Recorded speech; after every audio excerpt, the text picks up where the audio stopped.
Assalamualaikum warahmatullahi wabarakatuh. Puji syukur kehadirat Allah Subhanahu wa taala karena atas rahmat dan karunia-Nya saya dapat presentasi pada kesempatan kali ini. Shalawat serta salam semoga tercurah kepada Nabi besar Muhammad SAW, keluarga dan para sahabatnya. Perkenalkan, saya Kirana Fauzia, mahasiswa pada mata kuliah Pendidikan Agama Islam yang diampu oleh Ibu Dr. Hajah Siti Munawati, SAG, MPDI.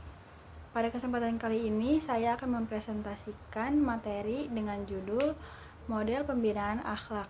Semoga apa yang saya sampaikan saat ini dapat memberikan manfaat kepada kita semua. Latar belakang dari materi yang akan saya sampaikan adalah lapas dan rutan harus menjadi arena pembinaan dan bimbingan, bukan sekedar tempat pembalasan, khususnya dalam aspek keagamaan. Program pembinaan ini adalah upaya sistematis untuk mewujudkan tujuan ajaran agama Islam, yaitu untuk membina manusia beragama yang mampu mengamalkan ajarannya secara utuh. Jadi, tujuannya adalah agar sikap dan tingkah laku warga tahanan itu mencerminkan akhlak mulia. Inti dari pembinaan ini adalah akhlak yang berupaya menanamkan nilai-nilai moral dalam 5 dimensi, yaitu akhlak kepada Allah, kepada Rasulullah, diri sendiri, sesama manusia, dan juga pada lingkungan. Dalam pengertian model diartikan sebagai kerangka konseptual yang digunakan dalam melakukan kegiatan. Namun, menurut Komarudin, model itu dapat berupa desain atau tipe, deskripsi untuk memvisualisasikan sesuatu yang nggak bisa langsung diamati, sistem asumsi dan data, desain yang disederhanakan dari suatu sistem kerja, atau penyajian yang diperjelas agar menunjukkan bentuk aslinya. Model juga dipahami sebagai kerangka konseptual yang mendeskripsikan dan melukiskan prosedur sistematik dalam mengorganisasikan pengalaman belajar untuk mencapai tujuan belajar tertentu. Model pembinaan ini termasuk ke dalam pendidikan nonformal yang juga disebut pendidikan luar sekolah (PLS). Pendidikan nonformal adalah jalur pendidikan di luar pendidikan formal yang terstruktur dan berjenjang. Lingkup PLS mencakup pendidikan umum, keagamaan, jabatan kerja, kedinasan, dan juga kejuruan. Dalam pengertian pembinaan adalah usaha yang dilakukan secara sadar, berencana, teratur, dan terarah untuk meningkatkan pengetahuan, sikap, dan keterampilan subjek didik. Tindakan-tindakannya itu meliputi pengarahan, bimbingan, pengembangan, atau aktualisasi, stimulasi, dan pengawasan untuk mencapai tujuan yang diharapkan. Menurut Zakia Derajat, pembinaan itu adalah sebuah pendidikan formal dan non-formal yang dilaksanakan secara sadar, terencana, terarah, teratur, dan bertanggung jawab. Tujuannya untuk memperkenalkan, menumbuhkan, dan mengembangkan dasar kepribadian yang seimbang, utuh, dan selaras.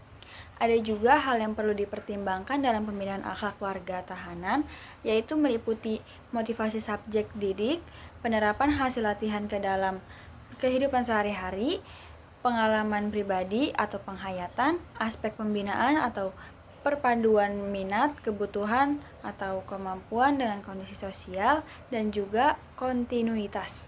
Dalam proses pembinaan, Islam menunjukkan 3 potensi dasar yang dikaruniakan Allah, yaitu potensi jisim atau fisik, potensi akal, dan juga potensi kolbu atau hati. Membedakan antara pembelajaran dan pengajaran, dalam pembelajaran itu adalah proses internal individu yang menghasilkan perubahan tingkah laku. Ini itu proses melihat, mengamati, dan memahami sesuatu serta mencakup interaksi terhadap lingkungan.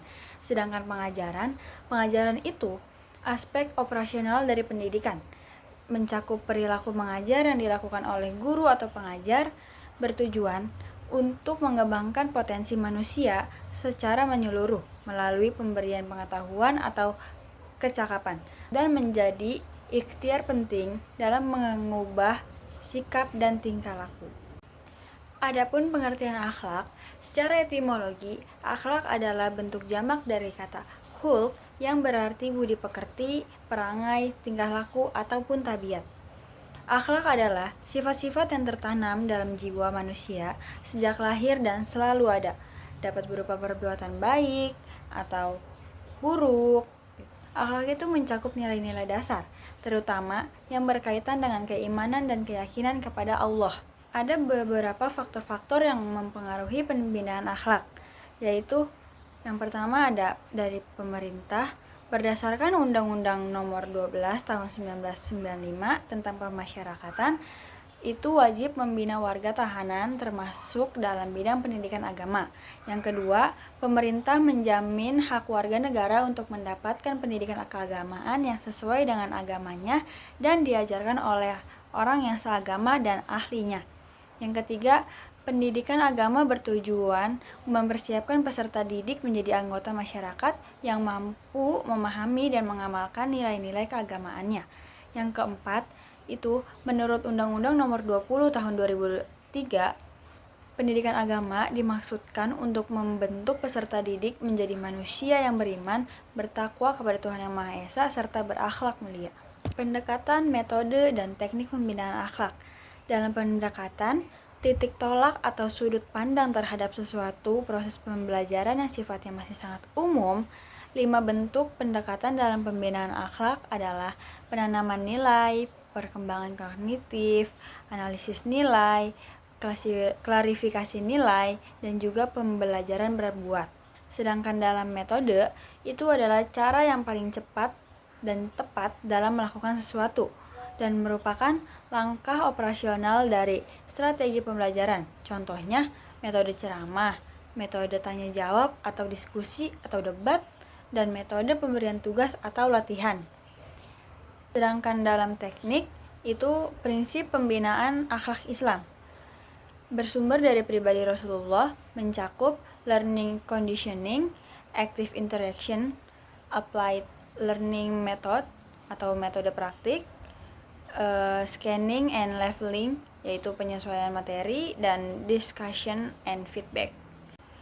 Program-program pembinaan yang ditawarkan oleh pihak lapas atau rutan adalah rencana pembangunan karakter yang berisikan tujuan, bahan, dan waktu pembelajaran.